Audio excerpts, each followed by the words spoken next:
Hello and welcome to another exciting episode of The Aftermath. My name is Ian, and as always, I'm joined by Dylan. Yeah.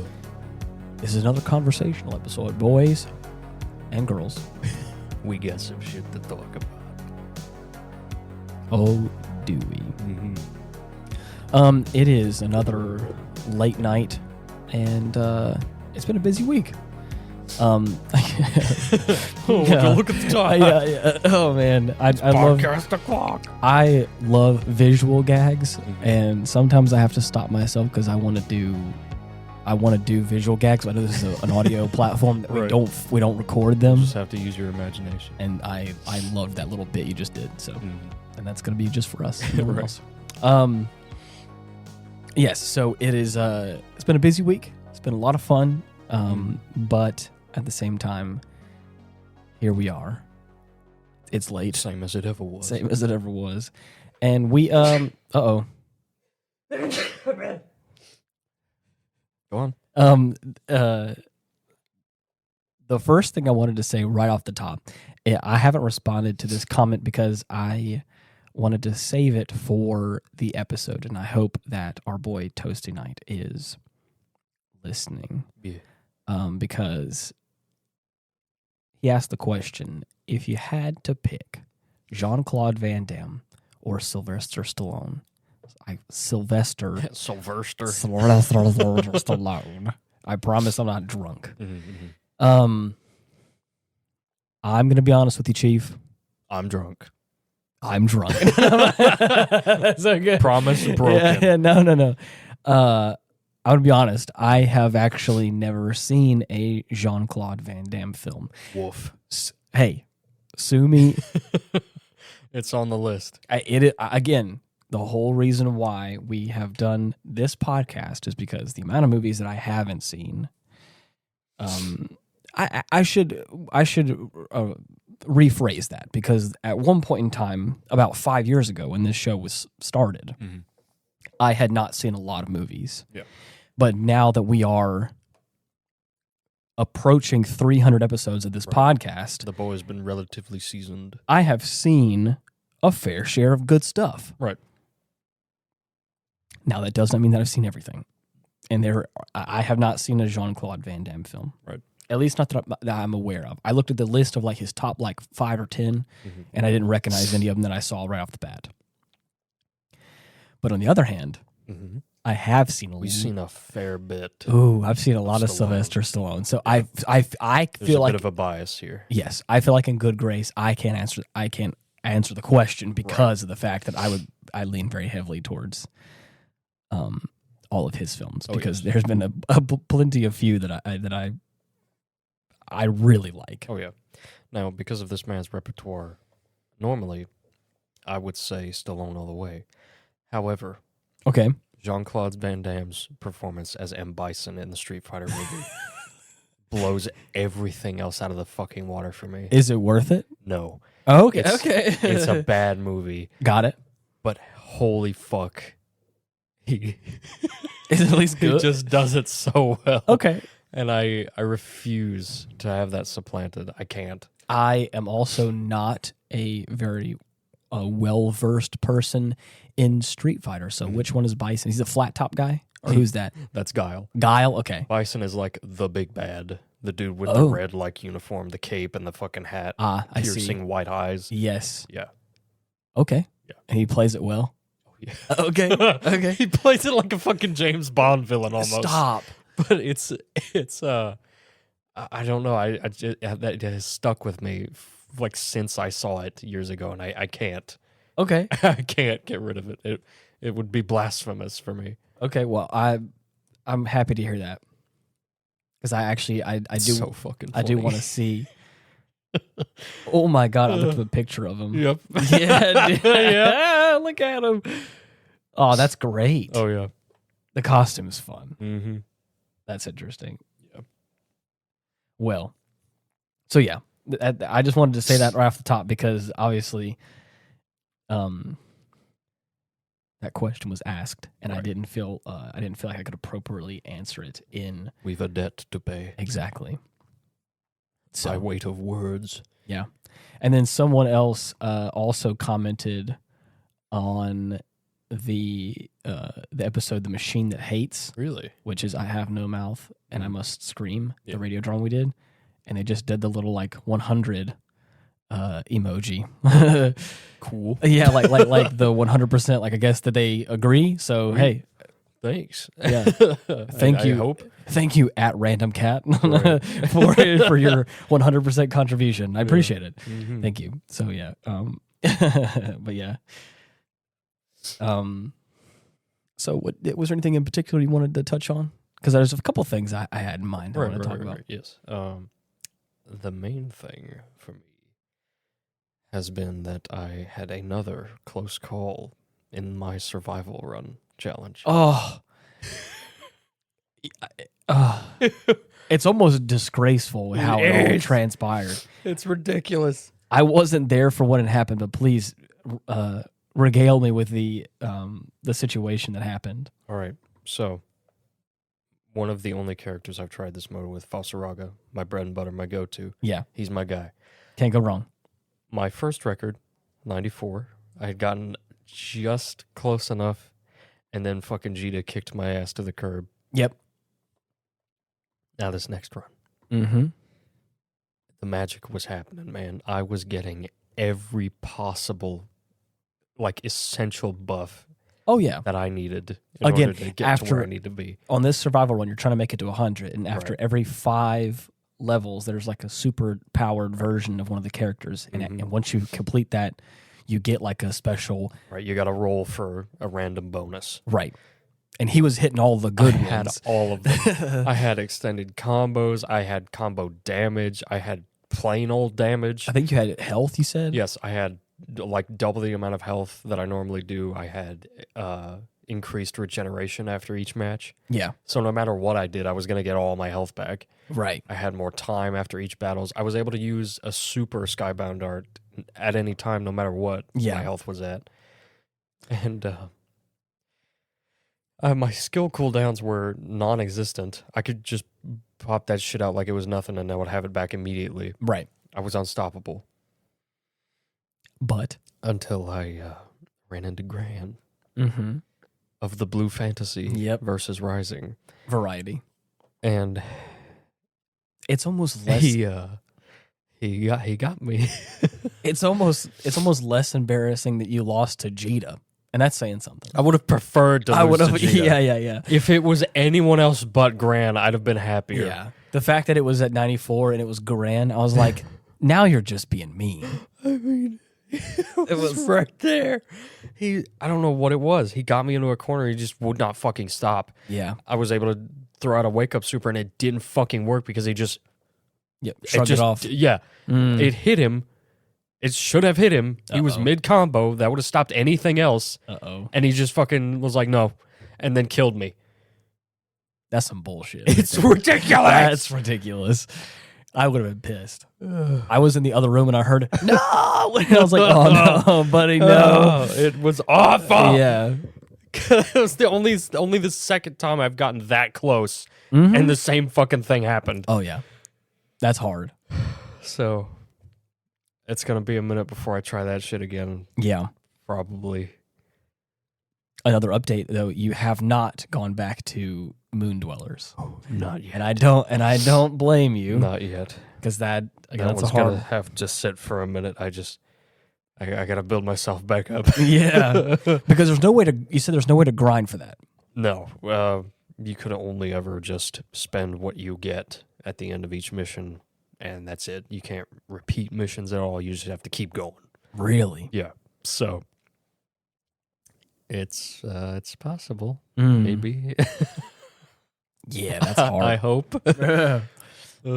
I'll just have to wait and see. But I mean, I've got good team composition. They're just not like a high enough level Right. to just wipe the floor with everything like I'm used to. Of course. Well, you also have More or less, any kind of grunts I can deal with, no problem. But it's the fucking the fact that every other suit on the field was not a grunt, but also a boss. Of course. in its own right. Yeah, you had a mega boss and then a bunch of little bosses. Exactly. Yeah. Oh So- man, I've been playing a game called Broken Arrow recently, Oh, yes. and it is.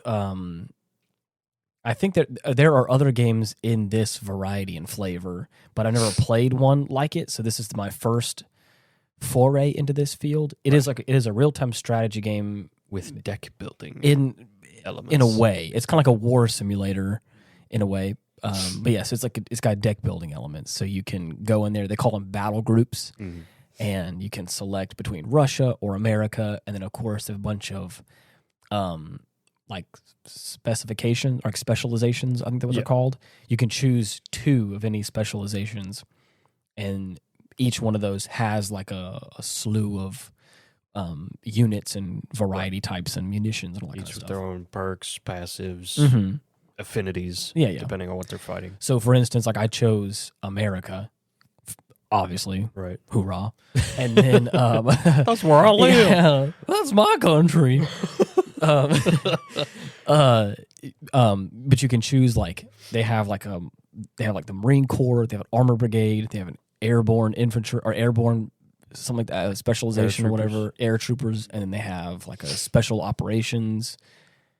I think they have one called Striker. So anyways, there's like a bunch of them. You can choose 2 of them, and like I said, if you look on the side, some of them not only do they have more units, like a more variety of units in that type. So obviously, like Armored Brigade has like a variety of tanks that you can choose, but also the amount of points you get to allocate towards that is more than, like, for instance, like the airborne. Like the airborne brigade maybe has like a couple of tanks, but you actually have less points you can spend in it versus like the opposite. So for instance, I did one that was like special operations and airborne. So like I have like a bunch of points in the planes and aircraft, but also in the helicopters, right? Because of like there's a bunch of stealth copters and like Apaches and like fun shit like that. Oh yeah. And you're allowed the full roster. I think goes to, I think it's 10,000. Jeez, is like so you cannot go over 10,000 unit points. And like for instance, I think in like the helicopters that I have, I can go up to like 2,000 or 2,500. Yeah, is like my capacity that I can fit inside the helicopter division, and you're allowed to go. I think it's like 10% over.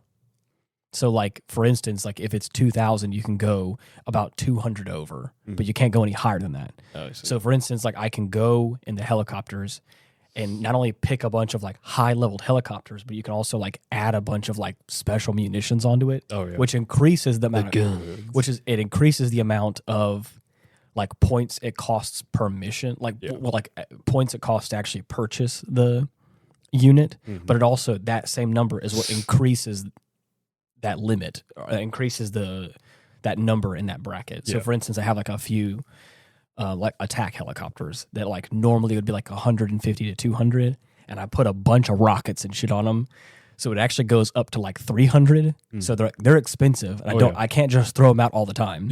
But they're really good. They do work. And obviously I can only have like a couple of them, because obviously if I have 2 of them, it's already 600 points. Exactly. And like my this is eating into my fucking budget. Exactly. Which is like, so I've never actually got a chance to play a game like this before. Like I said, I think there's other out there that are like this, right? But none that I've played before. Yeah. And this game recently came out, and from what I've heard from people in this sphere, they're like, "Oh, this is actually like a really good, it's cool version of this game." And so, yeah. But you have recon, you have infantry, you have armor, or tanks and shit like that. Right. The main compositions of any healthy army. Support, tanks, and part air. of a balanced regiment. Yeah, part of a balanced diet. But it's been pretty fun. I am not super great at it.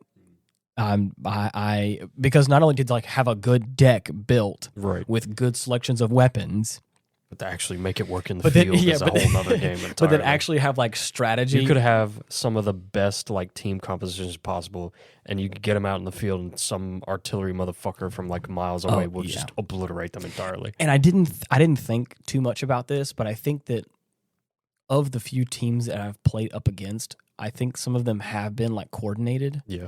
And the friends that I've been playing with, we do coordinate a little bit, right? But like here and there. But I think we're all still learning. Yeah. And I think one of us is really good at it, and I think has a good team composition. Yeah. But I'm just not sure. What I'm trying to say is, in so many words, is I think that the other team not only are they like synergizing well, like communication wise, motherfuckers were locked in. but they're also I think they have complementing builds, you know. Oh yeah. Whereas like I'm trying to have like a jack of all trades build, all so rounder. so I can survive a lot of different scenarios, but I can't do like one thing really well. Right. And I think that's where my flaw is that like I bring out some tanks and it's not enough or they're not strong enough. I'm like, well, shit. Well, let me bring out the helicopters I have. It's either not enough or they're not strong enough or they have countermeasures to knock them out. And Straight I'm up fighters I'm going like, around. well, shit. So it's like that kind of stuff. Whereas like I think if I was to like hyper focus on one thing and then my buddies were to do the same thing, so it's that kind of stuff. And I think it's fun and it's a new kind of twist on that RTS formula. Yes, exactly. And it's been a lot of fun. One that I'm looking forward to trying out. And then I don't think I've done this yet. Let me actually look at my phone. I want to see. It just recently released, so I can't imagine that it's on discount. But it is the Steam summer sale, right? So there's Discounts a lot of things abound. on discount. So hey, anybody out there who's looking to loosen your wallet, looking to drop some more money, now's the time. Yeah, you have until July 10th at 10 a.m. Right. Free plug. For Steam. Yeah, I love Steam. I love Steam, especially now that I got a Steam Deck. I feel like I'm sold. I think I've already been a Steam guy, but now that I have a Steam Deck, I'm like it's all the better. I'm even more of a Steam guy now. Yep. Let me see. What was I looking I'm Steam up? powered. I'm Steam powered. Hell yeah. Broken Arrow is still full price, unfortunately, which makes sense. I mean, it is new, brand spanking new. And it goes for $50. Oy. A bit difficult, right? Bit if hard you're to on a swallow. budget like us, but I do think it's worth it. Oh, That's all I'm going to say. If you like, especially for how good it looks too. It's a really good game. Again, it also, if this is the kind of game you're looking to play, if you don't, if strategy, if the idea of a deck building real time strategy game does not Probably pique your interest, not the flavor you need. I wouldn't spend the money on it. But I think for you and I think we have a special love for real time strategy games, and I've had I think a back and forth on finding a really nice one and one that I can really stick to. I always come back to Supreme Commander. Supreme Commander is really good. I can't get sick of that one. It's really good. Now that I have a Steam Deck, my computer can probably run it differently. I always had a problem with my computer crashing on Supreme Commander. Yeah, I think it was a mixture of things, but the map, the people, all that kind of stuff. There's a lot of things that I think happened, but like I could almost guarantee I would make it almost all the way to the end of a match, and it would my computer would freeze. That'd be it. And the problem with Supreme Commander, at least from what I remember, was that I can't join back in a match. So the second you disconnect, I couldn't. We'd have to restart the whole process, and that's hard. You drop like 45 minutes to an hour just to like disconnect, and like at that point you're just fuck it. And that's what I'm saying. I don't even want to restart I anymore. love Supreme Commander, but for me, it's been that feeling a little bit, which is unfortunate. Yeah, but maybe it's different now. Maybe because I can actually play shit now and not we'll crash. Have to take a look. However, we are still. Before we continue, okay. One thing I can say is that if you can reconnect quick enough to the match that you were in, if you disconnected in Broken Arrow, you can keep your spot. Okay, sweet. And it does. That's good. So I think it's like 5 minutes. So after you disconnect, you have like 5 or 6 minutes. Right. Nice little grace period. Exactly. So and that's happened because the game's new. Right. I'm also playing it on a Steam Deck, and it's not catered. Still work out a few of the kinks. It's not catered towards the Steam Deck. I will say it even says that like it's quote unquote like not supported, which means like there's, it's not vetted. Pop up comes like, what the fuck are you doing? Oh, right. But because it's a new game and they are working on fixing things. Whenever the first night I played it, I noticed that it crashed a bunch. I think it was also because my Steam Deck couldn't handle it. But all I'm saying is that again, that grace period really helped because it's a nice feature. It would crash on me. I'd relaunch it, and then I'd go back to the menu, and in the upper right hand corner it would say reconnect to the battle you're in. Please. And once there's a timer, and once that timer hits 0, it says that you have deserted, and then of course all your units disappear. The commander's taken an indefinite leave of absence. You're right. Sorry, as you were saying. What I was going to say is that we finally gave cadence to the almost decade-old joke now of Halo 2. Oh my gosh. Me and Ian started our first playthrough of it, and we're still disconnecting. Hey, second playthrough of it. Right. I don't necessarily count the first one since it wasn't like a full playthrough. Like we didn't actually get through the whole game. I think we got through the first couple chapters, and that was it. Yeah. But this one is still giving us the same issue. Yeah. Constant disconnects. I thought it was like a network thing, but it doesn't even feel like that. After all this time, it's just a consistent. Like it just didn't. It was like, oh, these motherfuckers are trying again. Right? Yeah. Didn't you say you were playing with a friend of yours? Yeah.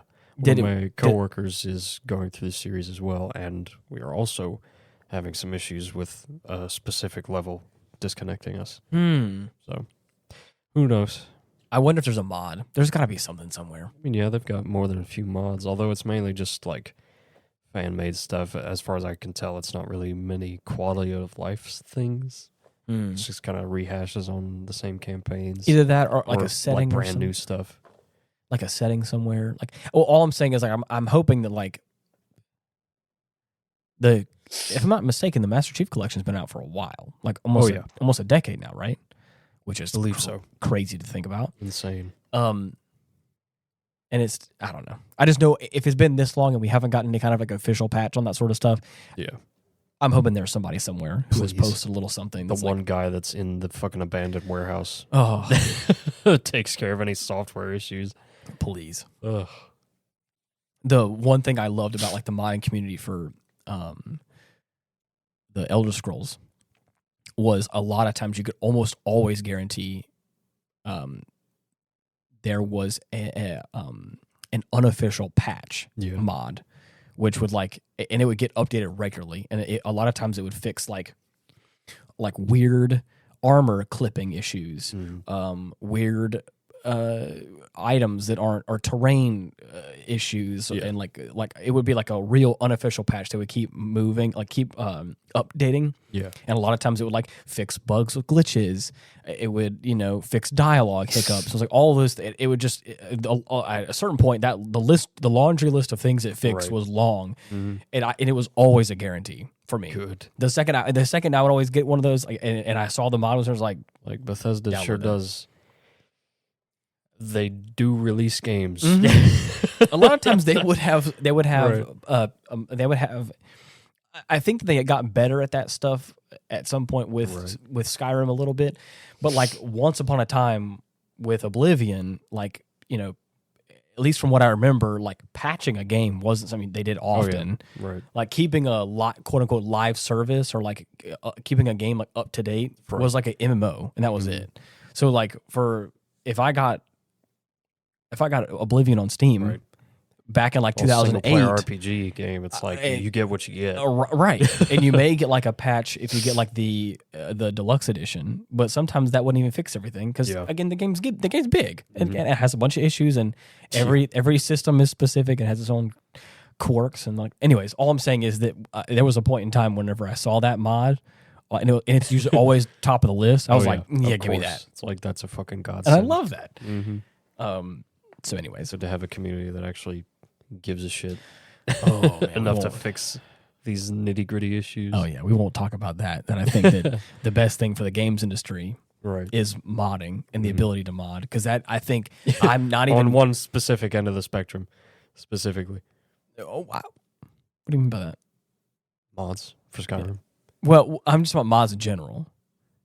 You know which ones I'm talking about. Oh, well, yeah, I know. But what I'm talking about is I think it's good for the games industry, like as a whole. Yeah. I think the ability to, and this is I don't think, game studios like this a whole lot. No, of course not. But like giving the player base the ability to mod and change and enhance the game, I think is beneficial in the long run because I think it gives people the desire and the itch to like make games. Yep. In general, and some of the biggest and greatest mods I've seen, I think, from the creators of them have gone on to do like really good things. Oh yeah, and have gone on to be actual like successful game creators. If I'm not mistaken. Good incentive. I just think that like I think that there is the Venn diagram overlaps heavily with like games like Bethesda games that allow you to have the creation at one point in time allowed you to have the creation engine to like edit and make your own things in there. that Venn diagram overlapping with people that are now interested in making games or making some sort of things in that space. Yeah. Maybe I'm wrong, but I just think it's a net. Yeah. I don't think it's a net gain. I don't say maybe not a net gain. I think it's a benefit as a whole. Yeah. And I think once you take that away, I think there's a bit of creativity. Stagnate a bit. Yeah. But I think it also perpetuates a game. Mm-hmm. I think for obvious reasons, I think that a game, games like Bethesda games, I think are as popular as they are because of the modding community. Oh yeah, to be able to perpetuate the Master Chief Collection. Mm-hmm. Not to say that those games are not popular; they are. Right. But like the ability to like tweak it, rebalanced campaigns. Yeah, people have made like tweaks to specific weapons that actually make them viable. Yeah, in said campaigns.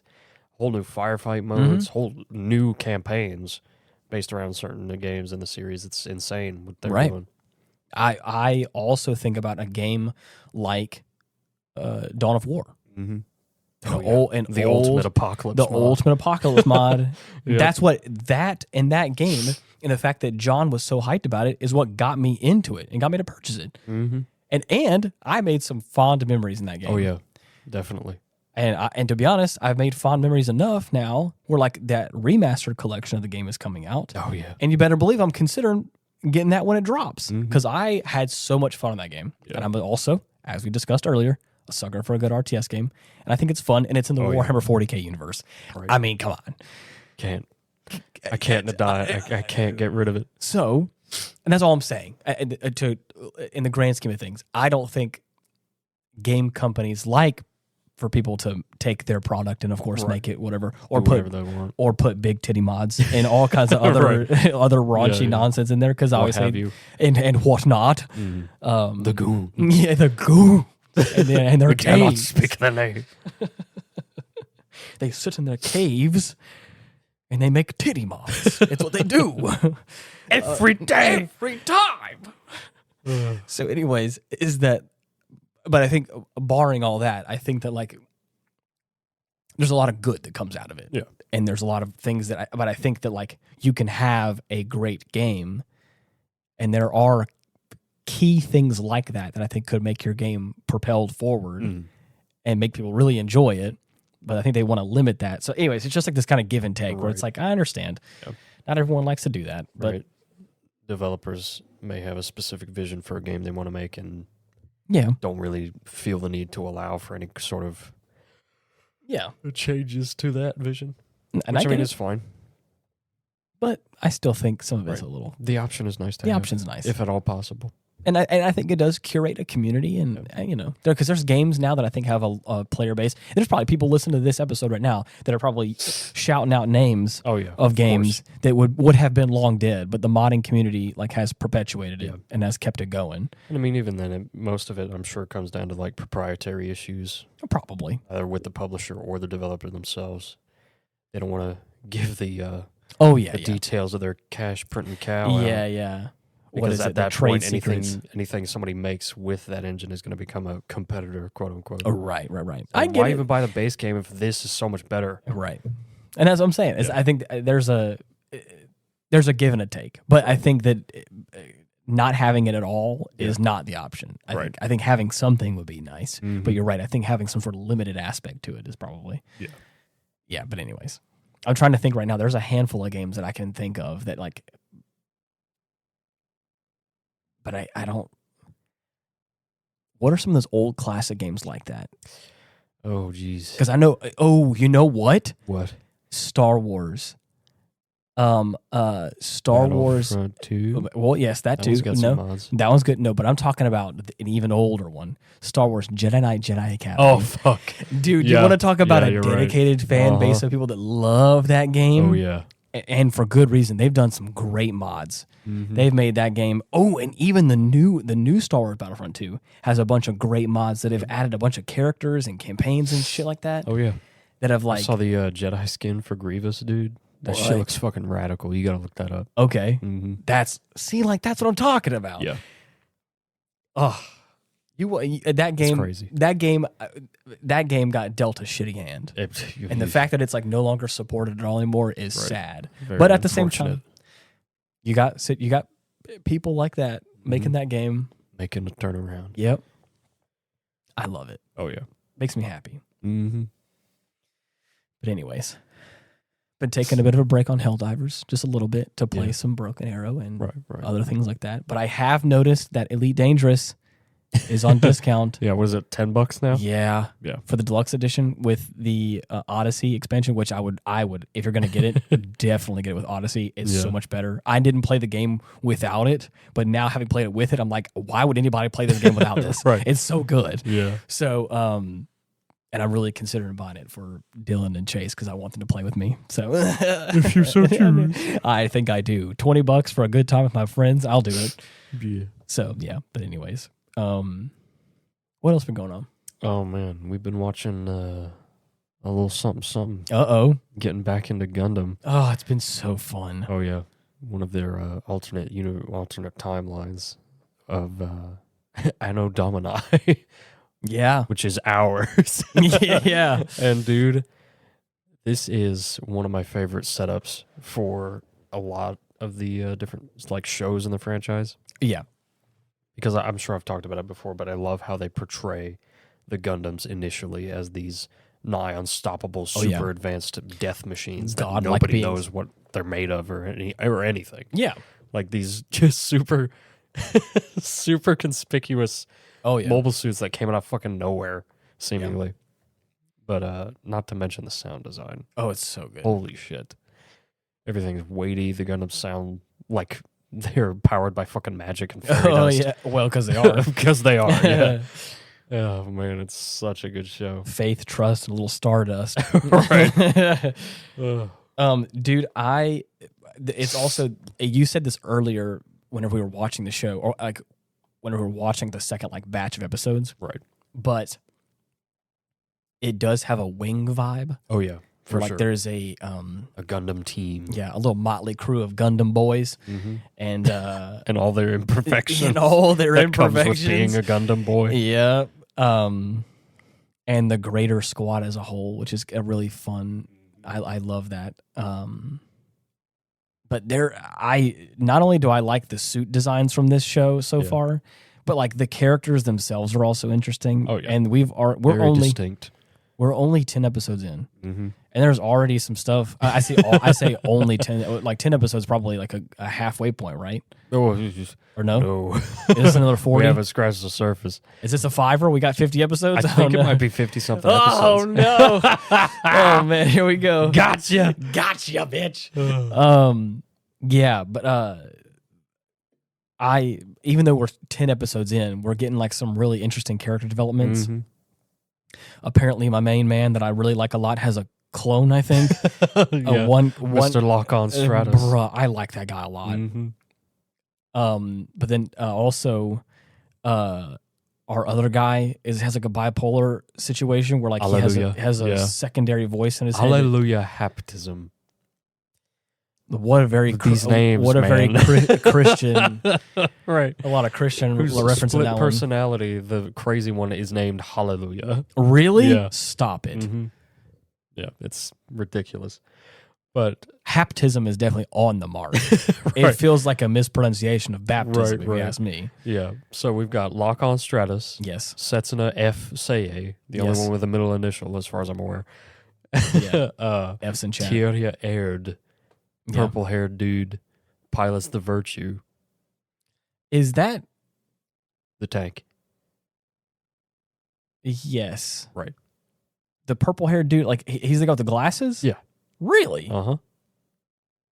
I think I'm confused. He doesn't wear them in the mobile suit. Is that what it is? Probably. He's the guy who wears the pink cardigan. Or who am I thinking of? Purple-haired guy with the pink cardigan, like the pink shirt, who's got the glasses. Yeah. Is that him? Yeah, that's him. Damn, okay. Right. So, yeah. And then we got, Hallelujah Haptism. Yeah. Absolute fucking psychopaths. The only chill one is Lock-on. I acts as him, like dude. a big brother to the rest of the group. I think, you know what it is? I think I connect with him. Yeah. There's a lot of bit of relation there. A bit of relation right, there. Yeah. He also has long brown hair, right. which I think I'm just like I can see. It's easy for me to portray to project myself on him. Right. Oh God, dude! He's also from Irish descent, so he's also his like real name is Neil Dillandy. Love it. I bet my heart goes out to you, man. Stick the lock on. Yeah. Like, Jesus, Neil. it's a Gundam Meister. Yeah, It's a Neil. yeah. I thought it was Dillandy, but Dillandy. I'm sure is you funny. could pronounce it anyway. Yeah, right. But yeah, got a kick out of that. Yeah. So, yeah, Lock on, dude. Especially as like the sniper it's unit. So fucking cool. That's a cool code name. So, we've been getting to know them bit by bit as these episodes have been progressing. Yeah. And the last one we watched, we got to see a bit more Hallelujah. Oh man. Oh my God. Straight up psycho. Like sadistic. That's what at first I was like, oh, I think he must have like gone crazy. But then at a certain point, like, he's talking in like a frantic voice, right. and he's like, he's about to torture this like enemy unit, right? In the process of like causing a slow and painful death. Yeah, and of course, I was like, man, he broke. Right. But then all of a sudden, we like, hear Hallelujah, like begging in his own mind to get him to stop. And I was like, oh, right. He's crazy. Yep. He's got some issues. He's got a split personality disorder, I think is what you call that. Right. So he'll work through that eventually. You'll see. I hope. Yeah. Because, man, fingers crossed. That was hard. Yeah. But as a whole, like so far, what are you thinking? It's interesting. I don't want to get too in the weeds. Oh yeah, because I know. No, because I don't want to talk about it, but because like the past couple episodes, I had some feelings, and I know that if I start to unpack that again here, I'm gonna take up the whole show talking about my feelings about. But so far, surface level, it's fun. Oh yeah, I love. Not to say that I didn't like a show like Wing, but like I think I like the pacing of this one a little bit better. I like the. I don't mean to make this a 1-to-1 comparison, but like just hear me out. Right. In Game of Thrones, there was like a bunch of factions. There was a whole bunch of people, and at first, it's like really hard to kind of keep up with what's going on because there's so many important people. There's so many relationships and politics to keep track of. Yes, and that's exactly what this show does. And so, like right now, it's a bit hard. It's a bit hard for me to swallow all of it because there's so many people. Yeah, but I will say like the character design is so good because like each of the characters like is unique looking, so I can really tell who's who. Yeah. But it's just learning all their names and learning what faction they're a part of and what is their faction's like motive. Right. And right now, that's the end goal. Right. It's like hard for me to kind of like wrap my head around because I'm like, oh, there's so many people. Right. Yeah. But I love it. Mm-hmm. The visuals are obviously it's a Gundam show. The visuals are really nice. The suit design is dude. Oh man. At first, I had a hard time picking my favorite because they're all so cool. But like now that I've had a chance to really see a lot of them, Lock-On's unit. Oh yeah, with like the Dynamis, the dual pistols and his freaking his orbital sniper rifle. Right. Oh, love it. It's beautiful. That's beautiful, and I love that. Oh yeah. So, Virtue. Okay, that's my number one. Is Virtue? Which one's Virtue? The tank. Oh my god. Oh yeah. That's my second favorite. I'm a sucker for the biggest and the baddest. A big back boy. Right. Yeah. This motherfucker is the thickest Gundam. Yeah. Like, bar none. He's a big boy. He's chunky. Yeah, I like it. Because his weapons also feel appropriate. Mm-hmm. He's got these, like, massive cannons. Oh, yeah. And it's like, bruh. Wiping out entire swaths. Yes. Of drones. Effortlessly. Mm-hmm. He's got these, like, shoulder-mounted, which I know how you... Oh, yes. Dylan's... If anybody doesn't know anything about Dylan, Dylan's a sucker for a shoulder-mounted weapon. Right. Or a shoulder-mounted anything, really. But, like... I need a plasma caster. Yeah, and, dude, this guy has a dual-barreled guns on each shoulder. Oh, yeah. And it's like, oh, what a cool vibe. Mm-hmm. Absolutely obliterates anything in front of him. So I love Armored Core so much too. Mm-hmm. I love a good shoulder-mounted weapon as well. I can appreciate it. Oh yeah. So yeah, that's about where we're at right now. Mm-hmm. Gonna keep at it. A lot of diplomatic. Oh yeah, rigmarole. A lot of as you can imagine. Skimp on world building. And I love it. As so far, I there's tension, and again, I think the reason why I had that outburst, as you can imagine, you know me, right? Whenever I'm getting involved in a show, whenever I like something a lot, I get passionate about it. Right. And there was a couple times in the past episodes we just recently watched where I was like, "What are they? What are they talking about?" Yeah. So yeah, it's a good sign. Yeah, it's a good sign. I take that as I've got him. I've got him. This is it. Yeah. It's the best. You're mine now. Mm-hmm. But yeah, it's been a lot of fun to watch that show so far. And I cannot wait to go through the rest. Yeah. Has there been?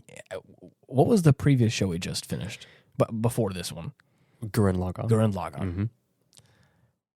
And when was before that one? Because I think Gurren Lagann, I feel like we did it for the podcast, so I feel like it doesn't count. There was one show that we watched. I honestly don't remember. It's on the tip of my tongue. It was The Irresistible Captain Tyler. Right. Okay.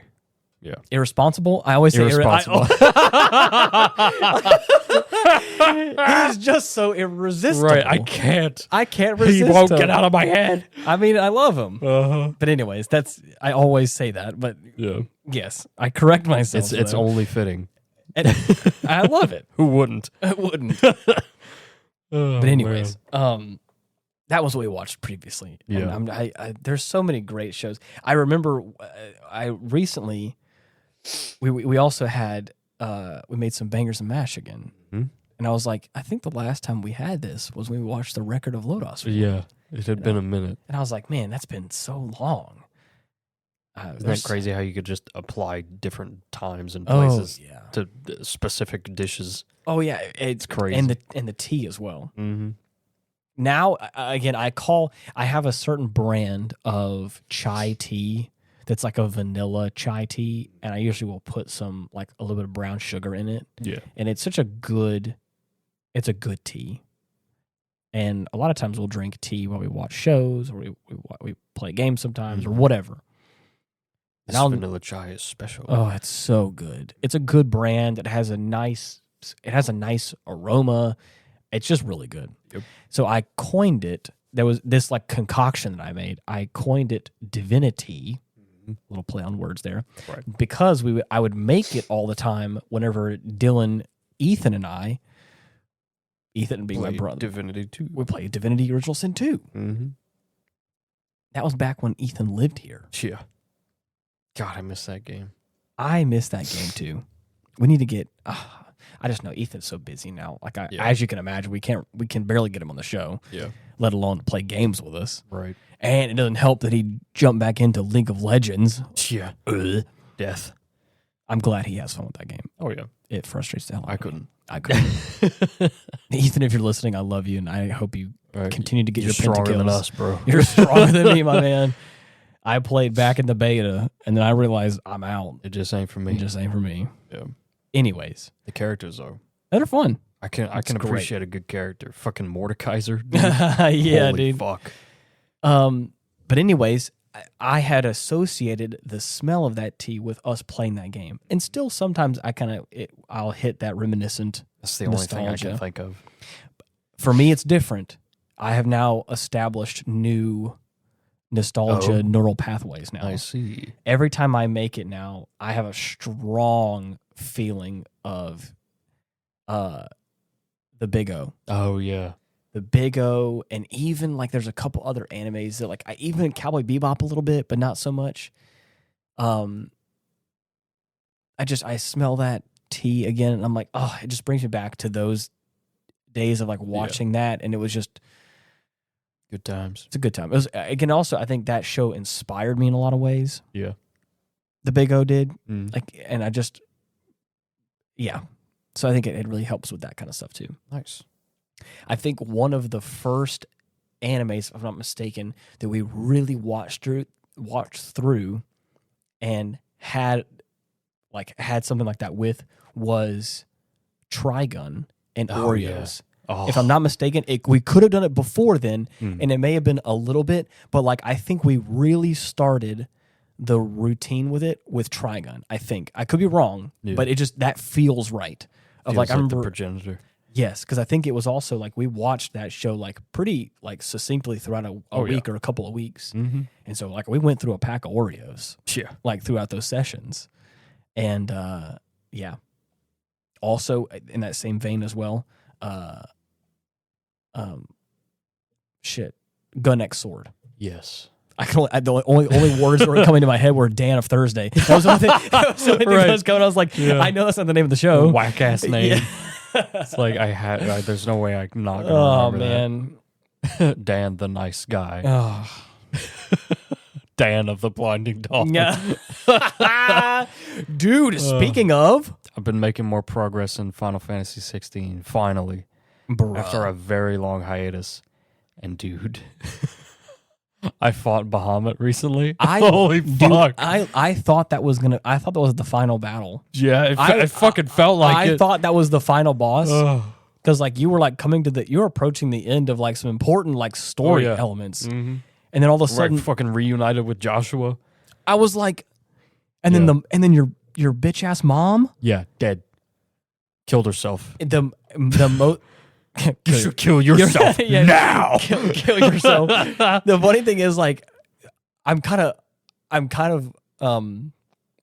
We do not condone suicide. 100%. Right.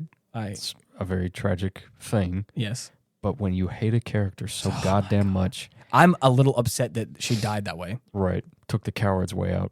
I was like, what a bitch to the very end. You deserved worse. You deserved far worse. Right.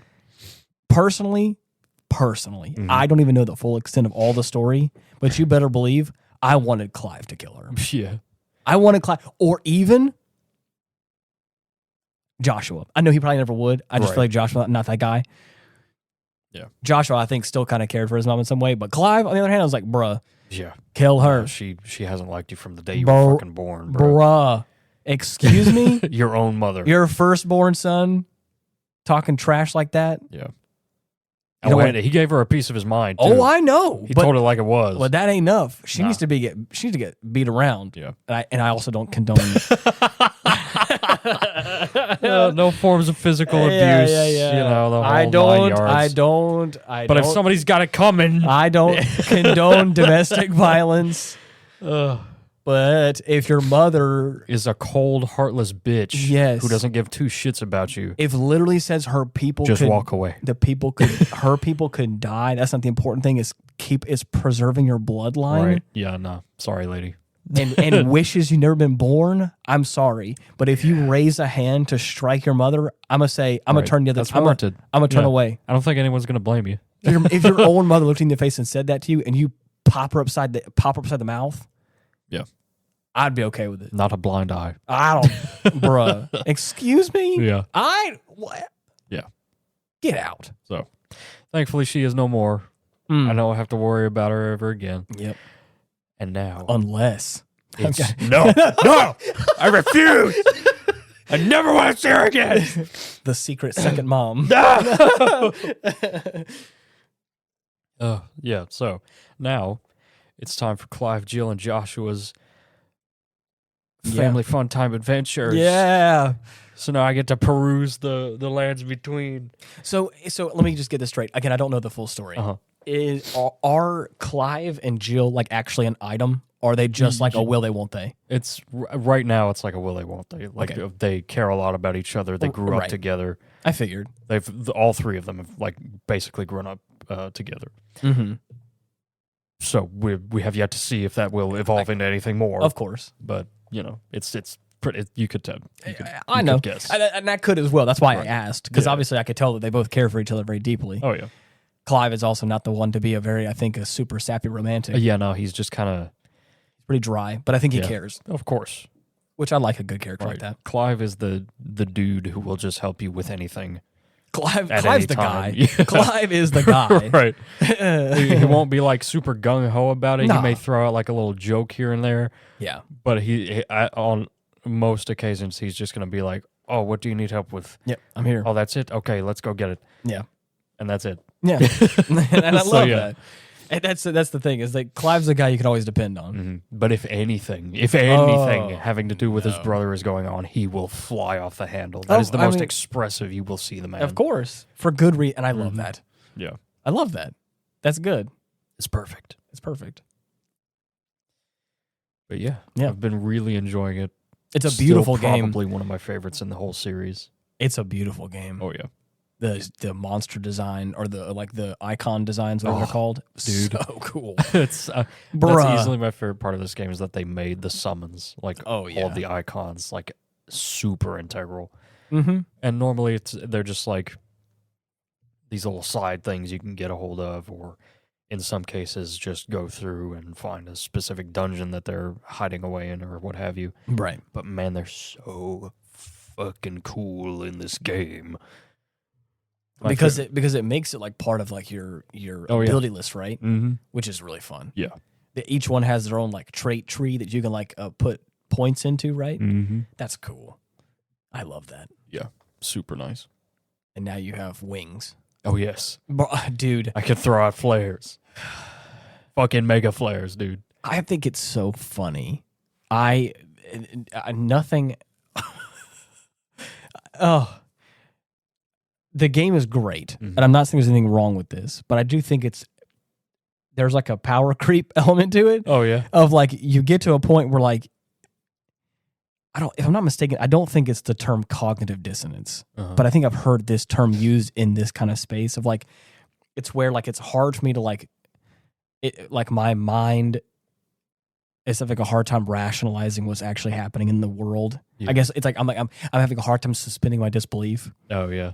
As like after you've defeated Bahamut, you literally turned into Ifrit, right? The like a fire demon with your brother, who is literally a phoenix, another fire demon, and you became so powerful that you two merged together. Right. Did the fucking fusion dance. Fusion dance. I was about to say right. A little Gogeta moment, and you became Ifrenix, if you will, right. Ifrit risen, which is super cool. Yeah. Don't get me wrong. And then you beat the ass out of the King of Dragons, Bahamut, who just is nonchalantly throwing out mega flares, Terra flares, and Zeta flares.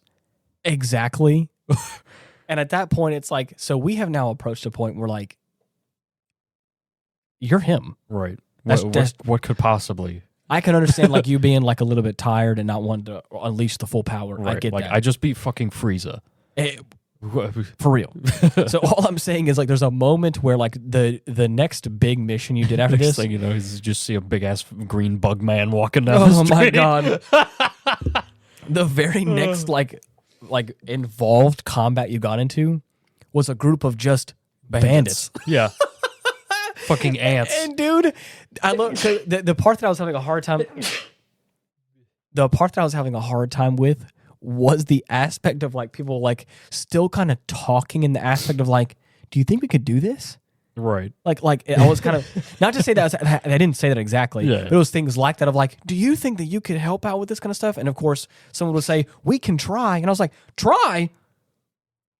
What do you mean? I can form wings right on a whim. Yeah, I'm him. I think we're good. and then I didn't know the full set list of powers you have. Oh yeah. So Dylan now having this gaggle of bandits come up towards him, just dudes with swords, right? No special abilities. Exactly. He then does a little like a little pirouette twist, and wings come out, and I'm like, you better believe if I was a bandit, I'd be like, oh hell no. It's like, oh okay, hang on. And then I'd like to apologize. And then to make matters worse, he starts summoning fireballs that are shooting your allies. That'd be like, okay, round 2, strike 2. Yep, I'm out. but then to make matters even worse, Dylan, as Clive with wings in the form of Bahamut, summons his energy and creates an energy blast, a fucking Kamehameha that flows from his arms and is like like full on like killing. And the funny thing is I didn't know the ability was coming. I didn't even had that ability. Right. He just does it, and I just go like, because I'm like, because you better believe that like the second I'm sorry. Right. I'm just a guy. I don't want to die, please. I'm just trying, dude. I'm just trying to survive. I'll change my ways, I promise. Just don't vaporize me. I just imagine a guy with a sword trying to like ambush this random village in the desert. Right. and then a man with wings and a sword shoots fireballs and laser beams. Throwing out magic every which way. Nah, dude, I'm out. Yeah, sorry. It's been fun. I got to sit this one out. I got a life to live. I'm going to defect, and I'm going to join him, if at all possible, if he doesn't kill me. No way. Yeah, no. But I think, that combat, that like the effortlessness of that was so funny to me because I was like, the funniest part about it is Clive is such a fucking like dumbass sweetheart. If you honestly apologize, he'd probably forgive you, right? And be like, "Welcome to the club." I'm not sure what summon it is, but then at a certain point, you summon a lightning bolt and throw it into the air, and it casts somebody. Oh yeah, and I was like, strikes, smote. Literally. Yeah, I was like, dude. If I'm gonna go attack this village and they got Zeus on their side, I'm out. Right? Yeah. Sorry. No way. Yeah. And I was like, that's the funny thing was like, I love that, the fact that like, and then we got Wade. Oh yeah, dude, Wade, the biggest fucking hero of the game. He's the main character. Is he? No. Okay. But for me, he is.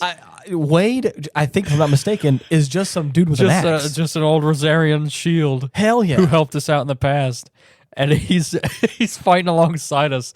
At one point, we're like holding off this wave of like Akashic, who are abominations who have been infected with too much ether. And at one point, we finish out the first wave, and then fucking Wade shows up with his big ass axe. And I'm like, I'm saved. I'm so glad you're here. Like just hyping him up. Of course. Because that's also kind of like that's kind of the attitude that Clive also gives a little bit. Right. Is that like he's like, oh wait, it's so good to see you. Yeah, exactly. And it's like as if he hasn't defeated gods by this point. You just summoned a tornado that was sucking spiders into it, and we're tossing them around like a salad. Yeah. And you're over here like, oh wait, you're finally here. Right. I'm sorry. I don't care how many gods you fought, but you will never have the tungsten balls of Sir Wade of Rosaria. And I'm not saying for going at these infected like monsters with a fucking axe. You're right. And that's it. You're right. And by no means am I discrediting Wade. I just think it's funny that like there's something great about the main character, the guy with the sword who looks so badass. Oh yeah. His armor and his suit. I love Clyde's whole character design. Oh yeah. Love it to death. You got Clive standing there with his sword in hand. And it's like, yo, Wade! Yeah. You're finally here to help us. As if he's relieved. It's like, that speaks to me. It's like, what the fuck did Wade do? Right. What did he do? I love that. As if Clyde was even breaking a sweat towards these guys. Exactly. Wade shows up and we're amazing. All like, oh, yeah! Wade's here! And I was like, dude, who's Wade and how can I get to know him? Right. I'm in his fucking fan club. Dude, the second you finished this whole sequence with him, with Wade, you get like his scarf as like a memento. Yeah, and I'm like, bro, dude, what a vibe. I put that shit in the display case. Yeah. Forever to remain untarnished. Yes. I also love Goots. Dude, Goots. What a guy. That man is a god. Dude. He is a giant. He's a giant. With the most meek personality you will ever see. I love it. He's got a light voice. Mm-hmm.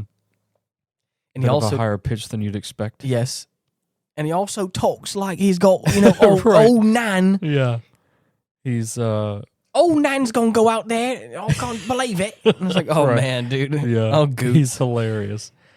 But man, he's so nice. He's easily one of my favorite characters in the game. He's been a traveling salesman of sorts. Yeah. Dispensing his wares wherever people need them, us included. Mm-hmm. And he works under Lady Karen, who is a very enterprising businesswoman. I also unironically love Lady Karen. Oh yeah, you kidding me? she's always got a cigar that she's holding like palm up in her fingers. Oh yeah, being like, "What can I get for you?" Exactly. Not like that. She obviously has like a right, more of a British accent. Oh yeah. I believe, if I'm not mistaken, she also voice acted someone in Divinity Original Sin 2. I could be wrong, surprise me. But there's like a side character that has like her very specific voice cadence, and I'm like, I've heard your voice before. I know you. I know you. But yeah, super cool cast of characters. What are you getting on about? Right. Love it. Mm-hmm. It's a lot of fun. Yeah. A lot of great games. Too many. Oh, man. I'm fucking loaded. And the summer sale's only making it worse. It's all good, though. Yeah. What a great problem to have. Right. An abundance of choice. To kind of change it up a little bit here at the end, I got some bass pedals. Oh, yeah. And I had the one for a long time. I say a long time, it's been a few months now. And I got the second one. And they're just expensive enough where it's like, it's hard for me to swing buying them just on a whim, because it's like, these are kind of pricey, but they're really nice though. So it's kind of like, do I want to treat myself to this nice thing? I also don't know how much I'm going to use it. Right. The current venue that I'm a part of right now, I play acoustic guitar a lot, but I am a bass player, like through and through. So like I really enjoy playing bass, and I can hold my own on guitar. Right. And over the course of the past couple of years, I've gotten better at guitar because I've been playing it more frequently. But I've been really wanting to buy myself some nice toys for my bass. And that's what I've done. I bought some things. The venue I'm a part of as well, bought a bass amp that I'm probably going to use a little bit here and there, not much, but regardless, I bought this and was hoping that like maybe I can perform with this. And I did. I got the chance. I have some friends that I've like done sound engineering work for. And they have connections and know people, musicians and whatnot for obvious reasons, because they work very closely together. Yeah. And I got the ability to play with a group because their bass player was not feeling well. Gotcha. And I'm not going to tour or perform with them at all or very long. But it was just one of those like one night things. I got a little bit of money for it, and I got the chance to use all my new toys. Yeah. And it made it feel really nice. Awesome. And I really enjoy performing and playing music on stage. I love it so much. And I think I kind of forget that sometimes until like I really get into it. Right. And even though like it's kind of like the whole process of it's stressful. Yeah. And getting all the stuff ready, and then of course actually getting on stage and practicing and all the stuff that's involved with it. It can be a bit much. Actually up there and doing it. Oh my God, dude, it's so good. And Makes I feel it all worthwhile. And I feel like sometimes I get really in the rhythm of things, and I get stressed out and I get frustrated, and things kind of suck every now and then, or it's easy to just kind of get in the rhythm and kind of just get a little bit pessimistic, I guess, would you say? But sometimes like there's opportunities like that come around, and I almost didn't take it, but I took it and I did it, and I was like, man, this was really fun, and I really enjoyed it. That like it really just like put me on cloud 9, and I was like, man, there's really, even though things are inconveniencing me right now or like frustrating, it's all good because I'm gonna be able to do what I enjoy doing. I'm gonna enjoy it. I'm gonna have fun doing this or whatever. And the reason I'm saying all this is because like for me it was easy to like forget that like things are really good. Yeah. And sometimes I get a little bit closed-minded, and I just kind of get involved in all like the kind of negative things around me. Yeah. But sometimes it's nice to just like really take a step back and look and say like, you gotta balance it out, the good with the bad. Right. But it's more so the fact of just like appreciating the fact that like life's doing okay right now. Like I've been in far worse situations. Oh yeah. Things are looking up and things are great. And just like appreciating the fact that like everything's gonna be all right. You got it. Yeah. And also the fact that like look for opportunities that really make you feel happy or alive or whatever it is, like that kind of stuff. And that's one of those things that like I got done with that event, and I was like, man, this is it, dude. Yeah. And it's the fact that like I told a few people about this, and the fact that I've got like people around me that support me and that love me and that kind of stuff. And it's like I take for granted some of that sometimes. Yeah. That I've got a lot of people that I can go to for like when things are going bad or when things are sad or whatever. Like I can go to those people, but sometimes it's also nice to go to those people with like positive things too. Yeah. As I'm trying to, I guess, get with all this is like try your best to be happy and look at all the positive things you got going on in your life and share that with the people around you that care about you. Yeah. Don't be a sour Sally. Because I don't think I was doing that. And I did that. I was like, hey, I'm doing this really cool thing. And people were like really encouraging and like happy for me in a way, which is really nice. And it was nice to share that with them and have, anyways, it was just really cool to just like, I was having a real moment of like, I'm having a lot of fun. Yeah. Things in my job right now are kind of going a little bit haywire. And that's why I think I'm saying that because like, it was very easy for me to get like in the weeds. Right. And hard to look at the bigger picture. And now here I am kind of on the, coming back down from cloud 9, realizing that like, it's all good. It's all good. I got it. We're going to figure it out. Yeah. And I got people around me that are going to have fun doing it. Oh, I thought Dylan was going to sneeze again, so I was braking for him. Fine. Bracing for impact. Fine. What are you talking about? Yeah, I don't I haven't sneezed. Yeah, so, yeah. Whoa, would you look at the time? I did a little visual gag for Dylan that time, so. Anything else you want to touch on? We're basically at time, so we can. I mean, you can talk about anything you want. How are you feeling? How am I feeling? Well, I won't say. Okay. I'm good, man. That's good. Yeah. Well, here's hoping. Let me know for all you in the comments section what games are you playing right now? Yeah. Who would you choose? Right. Is there a Jean-Claude Van Damme movie that we should watch first besides Street Fighter from 94? Uh-oh. Do you own that film? No. Oh, okay. Unfortunately. No. Well, for any, and like I said, let us know what you want us to watch in that aspect, or is there anything else we should hit up, or let us know. We're always here. We have, if you listen to us on Spotify, there's comment sections at the bottom of the episode there. You can leave us some comments there. If you go into YouTube, you can type in @Hindsight Studios. Find our channel there and be sure to subscribe. Like the videos or like the podcast, whatever it's called. Yeah. And comment to us there if you want. I enjoy the feedback. I love hearing from you guys. It helps. It helps. And there's also some other ways you could get in touch with us. You can create a little smoke signal outside, and I'll send the podcast your way. Right. It's got to be in a specific shape, though. Right. A little mushroom cloud. Trapezoids only. Trapezoids? That's hard. Come on. Cut them some slack. They'll figure it out. True fans will figure it out. Yeah.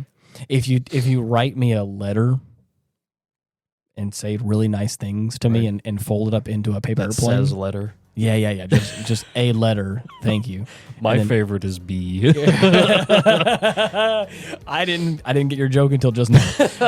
Fold it up like a paper airplane and throw it into the heavens, and believe in your heart of hearts that it will find me, and it will. And then I'll send you the podcast link. We'll huck it right back to you. Yeah. If you also just go out to your mailbox and just scream into your mailbox that you want the podcast and close the door real quick, the mailman will pick up the sound screech. And then he'll send it back my way. He knows my address, so it's all good. Yeah. He knows our octave. Yeah. I have this one specific mail person that keeps coming back around and keeps yelling at me. Like, shut up! I'm like, I get it. I know the message was loud, but you can say it back in a normal voice. Thank you. Please. Bradley, I got you. But anyways, until next time, thank you so much for listening. See ya. Bye-bye.